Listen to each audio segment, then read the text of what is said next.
Smart study Navodaya में आप सभी का स्वागत है। देखिए, बहुत ही बुरा न्यूज़ है। बुरा न्यूज़ क्या है कि जवाहर नवोदय विद्यालय को जो है वो अब सैनिक स्कूल में बदल दिया जा रहा है। सरकार का ये निर्णय हुआ है कि 2021 में 100 ऐसे सैनिक स्कूल खोले जाएं, नए सैनिक स्कूल खोले जाएं, जिसमें स्पेशली जो है एमपी, छत्तीसगढ़, उड़ीसा के 5 नवोदय विद्यालयों को चुना गया है। एमपी के भोपाल, सीहोर और कटनी, छत्तीसगढ़ के रायपुर और उड़ीसा के बालासोर, ऐसे नवोदय विद्यालयों को स्पेशली चुना गया है। मतलब जवाहर नवोदय विद्यालय ऐसा होना चाहिए जहाँ पे एनसीसी फैसिलिटीज़ हो और साइंस लैब उपलब्ध हो, उन नवोदय विद्यालयों को चुना जा रहा है। तो क्या ऐसे सिचुएशन में सैनिक स्कूल जो है, नवोदय विद्यालय जो है वो सैनिक स्कूल में तब्दील हो जाएगा? और इस तरह से अगर तब्दील हो जाता है तो नवोदय विद्यालय का क्या होगा? इस तरह से तो सैनिक स्कूल में तब्दील हो जाता है तो नवोदय विद्यालय का तो अस्तित्व ही पूरी तरह से खत्म हो जाएगा।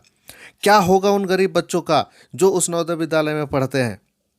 तो ऐसे तो सरकार निर्णय ले रही है कि उस नवोदय विद्यालय के बच्चों को दूसरे नवोदय में शिफ्ट कर लिया जाएगा, लेकिन धीरे धीरे करके तो खत्म हो जाएगा उस नवोदय का अस्तित्व। और इस तरह से बहुत सारे नवोदय को चुना जा रहा है। लेकिन सरकार सरकार का तो इसमें बहुत बड़ा फायदा है। ये फायदा ये है कि सरकार को अब तो ना ही उतना बड़ा प्लॉट खरीदना पड़ेगा, ना ही बिल्डिंग बनाना पड़ेगा। उनको तो फ्री में ऐसे ही जो है वो नवोदय विद्यालय सैनिक स्कूल में जब कन्वर्ट हो जाएगा तो ऑटोमेटिक है कि पूरा बिल्डिंग ही कन्वर्ट हो जा रहा है। मतलब इतना खर्चा जो है वो सरकार को बच जाएगा। लेकिन उन गरीब बच्चों का क्या होगा? उस डिस्ट्रिक्ट में रहने वाले उन गरीब बच्चों का क्या होगा? क्या वो सैनिक स्कूल में जा सकते हैं? बिल्कुल भी नहीं, क्योंकि सैनिक स्कूल का फीस जो है जवाहर नवोदय विद्यालय की अपेक्षा कई गुना ज़्यादा है।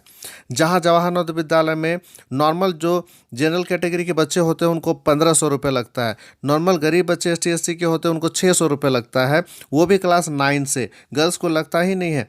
ST SC कैटेगरी के ST SC कैटेगरी के बच्चों को तो बिल्कुल भी नहीं लगता, मतलब गरीब बच्चों को लगता है ना। तो इस तरह से फीस जो है वो काफ़ी कम होता है। 600 रुपये महीना, 1500 रुपये महीना बहुत ही कम होता है। लेकिन सैनिक स्कूल में लाखों रुपए जो है वो देने पड़ते हैं। तो क्या वो गरीब बच्चे सैनिक स्कूल में जा सकते हैं? बिल्कुल भी नहीं जा सकते हैं। तो इस तरह से ये एक तरह का बैड न्यूज़ है गरीब बच्चों के लिए। सरकार का तो अच्छा है, फ़ायदा है, लेकिन इस तरह से अगर होता है तो बहुत ज़्यादा नुकसान जो है वो होगा। मेरा सरकार से यही आग्रह है कि आप जो है वो सैनिक स्कूल बनाइए, लेकिन नवोदय विद्यालय को कन्वर्ट बिल्कुल भी न कीजिए। नवोदय विद्यालय को कन्वर्ट करता आप नवोदय विद्यालय भी नए बनाइए, सैनिक स्कूल भी आप बनाइए। अच्छी बात है। क्या जवाहर नवोदय विद्यालय के बच्चे सेना में नहीं जा सकते हैं? बिल्कुल भी जा सकते हैं। क्या उनका इतना क्षमता नहीं है कि वो सैनिक सेना में नहीं जा सकते हैं? यस, जा सकते हैं। ज़रूरी नहीं है कि सैनिक स्कूल में एडमिशन हो उनका, उसके बाद ही वो जो है वो सेना में जाए। तो इस तरह से एक बहुत ही बुरा खबर है। बहुत ही सारे बहुत सारे राज्यों से ऐसा विरोध भी आ रहा है। बहुत सारे नवोदय इनका विरोध भी कर रहे हैं कि इस तरह से नवोदय का अस्तित्व जो है वो ख़त्म न करे, क्योंकि एक गरीब बच्चा जो है वहाँ पे पढ़ने के लिए जाता है। इस तरह से गरीब बच्चों को इस तरह से उनके पढ़ाई से वंचित न किया जाए, एक अच्छी शिक्षा से वंचित न किया जाए। तो देखिए, एक छोटा सा वीडियो था और मैं आपसे रिक्वेस्ट करता हूँ इसे जितना से जितना ज़्यादा शेयर कीजिए। आप जितना ज़्यादा शेयर कीजिएगा उतने लोगों तक जो है वो ये न्यूज़ पहुंचेगा। और इस तरह से अगर सारी जगह में विरोध हो तो ऑटोमेटिक है कि सरकार जो है कुछ सोचेगी, क्योंकि नवोदय विद्यालय का अस्तित्व खत्म नहीं होना चाहिए।